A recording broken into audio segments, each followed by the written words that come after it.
নলবাৰী জিলাখনত ৩৩টাকৈ পৰীক্ষা কেন্দ্ৰত যেহেতু পৰীক্ষা অনুষ্ঠিত হৈছে আৰু নলবাৰী জিলাখনৰ ১১,৩৮০গৰাকীকৈ পৰীক্ষাৰ্থী এইবাৰ হাইস্কুল শিক্ষান্ত পৰীক্ষাত অৱতীৰ্ণ হৈছে।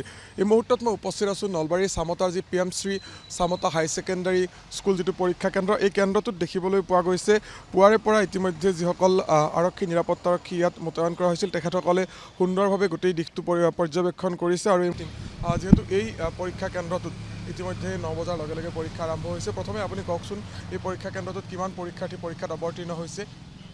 আমাৰ চামতা উচ্চতৰ মাধ্যমিক বিদ্যালয়ৰ পৰীক্ষা কেন্দ্ৰত এইবেলি 4খন বিদ্যালয়ৰ পৰা ছাত্ৰ ছাত্ৰী পৰীক্ষাত অৱতীৰ্ণ হৈছে আৰু মুঠ ছাত্ৰ ছাত্ৰী আছে 287গৰাকী।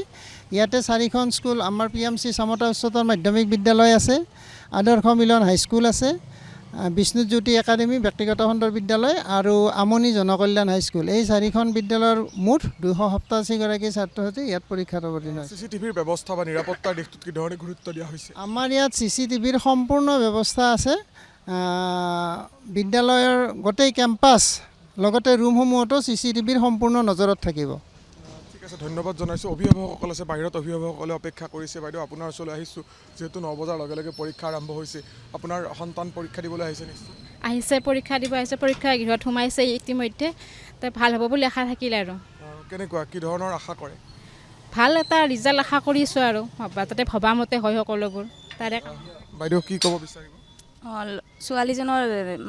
ছোৱালীজনীৰ যিখিনি লিখে আৰু সেইখিনি কোনো যাতে ডিষ্টাৰ্ব নকৰে আৰু পৰীক্ষা ভাল হ'ব বুলি আশা কৰিছোঁ।